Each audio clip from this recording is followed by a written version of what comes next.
Inter తర్వాత IIT JEE నీట్లో మంచి rank వస్తే అందరికి గొప్పగా చెప్పుకుంటారు. క్వాలిటీ థాట్ కెరీర్ ఇన్స్టిట్యూట్ మీ పిల్లల భవిష్యత్తుకి బంగారు బాటలు వేస్తుంది. Hello sir. Hello ma'am. నమస్తే. నమస్కారం సార్, ఇక్కడ సెంట్రల్ హెడ్గా చేస్తున్నారు. సో ఇప్పుడు ఈ కాలేజ్లో అంటే లాంగ్ టర్మ్ కోర్సెస్ కూడా ప్రొవైడ్ చేస్తున్నారు. అంటే మీ కాలేజ్లో లాంగ్ టర్మ్ కోర్సెస్ చేయాలి అంటే సో అది ఎలా స్టార్ట్ అవుతుంది, అంటే లైక్ దాని ప్రాసెస్ ఏంటి? ఇంటర్మీడియట్ కంప్లీట్ అయిన తర్వాత ఎవరైతే స్టూడెంట్స్ నీట్ కానీ ఐఐటి కానీ ప్రిపేర్ అయిన స్టూడెంట్స్ అటెంప్ట్ చేసి ఉంటారో వాళ్ళు ఏదో ఎక్కడైనా ర్యాంక్ వచ్చి ఉండని పక్షంలో వాళ్ళు కనుక కంటిన్యూ చేయాలి అని అనుకుంటే, వాళ్ళ ఏం కనుక నీట్లోనే చేయాలి, డాక్టర్ అవ్వాలి అని అనుకుంటే, లేదా ఐఐటిలోనే సీట్ కావాలి అని అనుకుంటే తప్పకుండా వాళ్ళు 1 year programme, long term programme కనుక తీసుకోవచ్చండి. ఆ లాంగ్ టర్మ్ ప్రోగ్రాంలో వాళ్ళకు పూర్తిగా కోచింగ్ ఇవ్వబడుతుంది. 1 more time 1 year వాళ్ళు టైం స్పెండ్ చేస్తారు. ఎక్కడ ల్యాబ్స్ ఉన్నాయి అన్నది వాళ్ళని రెక్టిఫై చేసుకుంటూ వాళ్ళని కోర్స్ కంటిన్యూ చేయడం ఉంటుందండి. సార్, అంటే ఇది లాంగ్ టర్మ్ కోర్సెస్ కానీ షార్ట్ టర్మ్ కోర్సెస్ కానీ అంటే ఇంటర్మీడియట్లో ఆల్రెడీ కోర్సెస్ అనేది ప్రొవైడ్ చేస్తారు. చేసిన తర్వాత కూడా ఇఫ్ ఇన్ కేసు సీట్స్ రాకపోతేనే మళ్ళీ లాంగ్ టర్మ్ తీసుకోవాలంటారా? అవును, మీకు తెలిసిన విధంగా పాన్ ఇండియా లెవెల్లో ఎగ్జామినేషన్ జరుగుతుంది కదండి. సో ర్యాంక్ రావడం అన్నది కొంచెం ఇబ్బందికరమైన విషయమే, ఎందుకంటే లిమిటెడ్ నెంబర్ ఆఫ్ సీట్స్ ఉంటాయి. సో స్టూడెంట్స్ ఎక్కువ శాతం రాస్తారు కాబట్టి ఎవరైనా మిస్ అయిన స్టూడెంట్స్ ఉంటే కనుక if they can spend more time దానిపైనే ఫోకస్డ్గా మళ్ళీ సేమ్ రిపిటేటివ్ సబ్జెక్ట్స్ కనుక ప్రిపేర్ అయితే వచ్చే ఆస్కారం ఎక్కువగా ఉంటుంది. బయట ఎన్నో అకాడమీస్ ఉన్నాయి, బయట చాలా నెంబర్ ఆఫ్ కాలేజెస్ ఉన్నాయి, చాలా ఎడ్యుకేషన్ ఇన్స్టిట్యూట్స్ కూడా ప్రొవైడ్ చేస్తున్నారు. బట్ వాటితో కంపారిజన్ చేస్తే అంటే అకాడమీలో ఉన్న స్పెషల్స్ ఏంటి? ఇక్కడ మనకు మార్కెట్లో నెంబర్ ఆఫ్ ఇన్స్టిట్యూషన్స్ ఉన్నాయి, డికెట్ ప్లేస్ ఆఫ్ ఎక్స్పీరియన్స్ ఉన్న ఇన్స్టిట్యూషన్స్ ఉన్నాయి. సో వాళ్ళందరూ ఒక టైప్ ఆఫ్ ఎడ్యుకేషన్స్కి ప్రామాణ్యత ఇస్తూ వాళ్ళు కంటిన్యూ చేస్తున్నారు.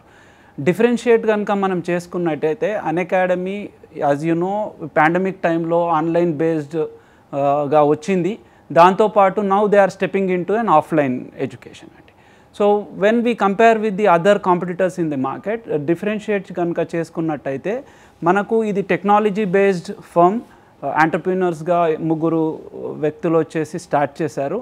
సో మనకి ఇక్కడ ఆ ఎక్స్పీరియన్స్ అంటే ఆఫ్లైన్తో పాటు ఆన్లైన్ ఎక్స్పీరియన్స్ కూడా ఫ్యాకల్టీకి ఉంటుంది. పాన్ ఇండియా లెవెల్లో టీచ్ చేసిన ఫ్యాకల్టీ వస్తారు. So well versed with the technology and ఇది ఉంటుందండి. మనకు స్పెషాలిటీ వెన్ వీ కంపేర్, ఎప్పుడైనా స్టూడెంట్స్ కనుక హోమ్ సిక్ అయ్యి ఉండి లేదా హెల్త్ వల్ల క్లాసెస్ ఏదైనా మిస్ అయి ఉంటే మన ప్రతి క్లాస్ రికార్డెడ్ అయి ఉంటుంది. ఆ రోజు జరిగిన సెషన్ పూర్తిగా రికార్డ్ అవుతుంది. సో వాళ్ళు అది ఇంట్లో ఉండి కూడా వినడానికి ఆస్కారం ఉంటుంది. ఇది వేరే ఏ కాంపిటీషన్ మార్కెట్లో కూడా వేరే ఏ ఇన్స్టిట్యూషన్కి లేదండి అది. Okay sir, main academy agendas ఏంటి? మ్యామ్, ఇప్పుడు మీరు కాంపిటీషన్ మార్కెట్లో చూస్తే కనుక థౌజండ్స్ ఆఫ్ స్టూడెంట్స్ ఒక్కొక్క ఇన్స్టిట్యూషన్స్లో కోచింగ్ తీసుకుంటూ ఉన్నారు, క్లాసెస్ రన్ అవుతున్నాయి. మనం అలా కాకుండా limited number of strength micro monitoring చేస్తూ ఇండివిజువల్ స్టూడెంట్ క్యాపబిలిటీస్ని పరిగణలోకి తీసుకుంటూ ఎలా అంటే స్టూడెంట్ గ్రాస్పింగ్ లెవెల్స్ని అండర్స్టాండింగ్ చేసుకుంటూ ఆ స్టూడెంట్స్కి ఇన్పుట్ ఇవ్వడం జరుగుతుంది.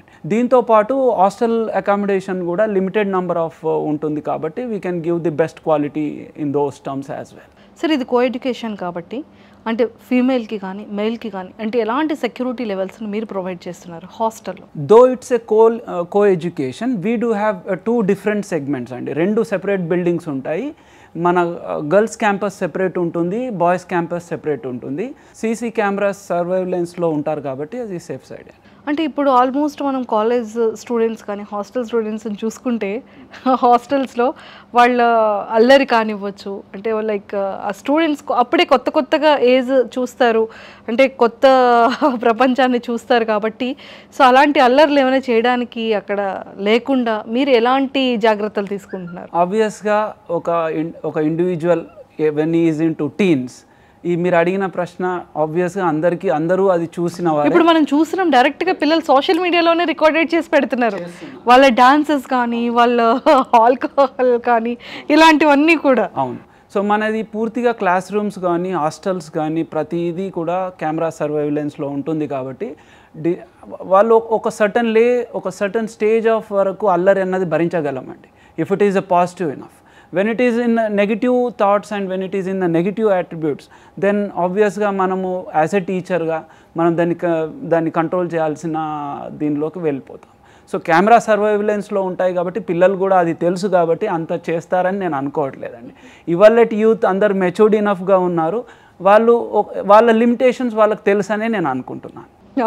స్టూడెంట్స్ని మీరు వెనకేసుకొస్తున్నారు సార్. ఎంతైనా సరే టీచర్ ఆఫ్టర్ పేరెంట్ తర్వాత పిల్లల్ని అంత ప్యాంపరింగ్ చేస్తూ అంత కేరింగ్ చేసేది ఓన్లీ టీచర్స్ అండ్ ప్రొఫెసర్సే. తప్పకుండా చూసారా, మా పిల్లలు అలాంటి వాళ్ళు కాదు, మెచ్యూరిటీ లెవెల్స్ ఉన్నాయి, జాగ్రత్తగా ఉంటారు. ఉన్న పోటీ ప్రపంచంలో ఏ ఫ్యాకల్టీ అయినా ఏ స్టూడెంట్ అయినా కంపల్సరీగా వాళ్ళ పరిధిలో వాళ్ళు ఉంటున్నారు, వీళ్ళు చెప్పాల్సింది వీళ్ళు చెప్తున్నారు, అది తెలుసనే అనుకుంటున్నాను. సో చాలా ఇన్స్టిట్యూట్స్లో చూడండి మనకి ఏంటంటే కాంపిటేటివ్ ఎగ్జామ్స్ దగ్గరికి వచ్చేటప్పటికి ఎక్స్ట్రా అవర్స్ చదివించడం, పిల్లల మెంటల్ స్ట్రెస్ కానీ ప్రెషర్ కానీ ఫ్యాకల్టీ ఖచ్చితంగా ర్యాంక్ కొట్టాలని అంటే ఫ్యాకల్టీ మీద మేనేజ్మెంట్ ఫ్యాకల్టీ మీద స్ట్రెస్ చూపించడం, ఈ ఫ్యాకల్టీ ఈ ప్రొఫెసర్స్ ఏమో స్టూడెంట్స్ మీద ప్రెషర్ తీసుకురావడం, ఇవన్నీ జరుగుతుంది.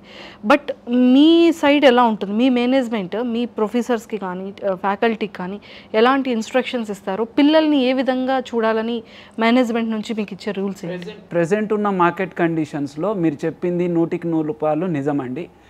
ప్రెషర్ అన్ని వైపులా ఉంది, కానీ మనం దాన్ని కంట్రోల్ డ్యామేజ్ చేయడానికి ఎంతవరకు చూస్తున్నామనంటే మనం వెరీ ఫస్ట్ వాళ్ళ డే స్టార్ట్ అవ్వడమే బ్రేక్ఫాస్ట్తో పాటు యోగా సెషన్ ఉంటుందండి ఇనీషియల్గా. ఆ yoga session 15 to 30 minutes depending upon ఆ రోజు ఉన్న క్లాస్ వర్క్ని బట్టి డివైడ్ అవుతుంది. సో పిల్లల్ని మెంటల్ అబిలిటీ కూడా చెక్ చేస్తూ యోగా సెషన్తో పాటు వాళ్ళకి మంచి ప్రాపర్ డైట్ ఇస్తూ, ఎందుకంటే మా వన్ ఆఫ్ ది డైరెక్టర్ మాకు డాక్టరేట్ కాబట్టి తన టీం యొక్క సర్వైలెన్స్లోనే వాళ్ళు పూర్తిగా మానిటర్ చేస్తూ ఉంటారండి. ఏదైనా ఉంటే కనుక ఇమీడియట్గా అడ్రస్ చేయడం ఉంటుంది. Okay, thank you sir, thank you so much. అంటే స్టూడెంట్స్ని చాలా జాగ్రత్తగా అండ్ ఫ్యాకల్టీని కూడా ది బెస్ట్ ఫ్యాకల్టీని చూస్ చేసుకుంటున్నారు. అండ్ నిజంగానే ఇంటర్మీడియట్లో కానీ ఇంటర్మీడియట్ మాదాపూర్లో ఆల్రెడీ ది బెస్ట్ కాలేజ్గా ఉంది కాబట్టి అంటే లాంగ్ టర్మ్ కోర్సెస్ కూడా ఎంత చక్కగా మీరు ప్రొవైడ్ చేస్తున్నారు అనేది చాలా క్లియర్గా ఎక్స్ప్లెయిన్ చేశారు. Thank you sir. Thank you madam. Thank you so much.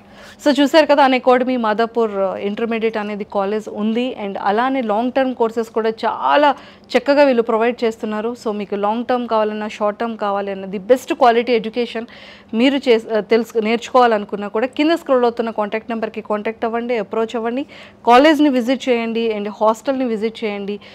ఖచ్చితంగా మీకు నచ్చుతుంది. ది బెస్ట్ క్వాలిటీ ఆఫ్ ఎడ్యుకేషన్ని మిస్ చేసుకోకండి. Thank you.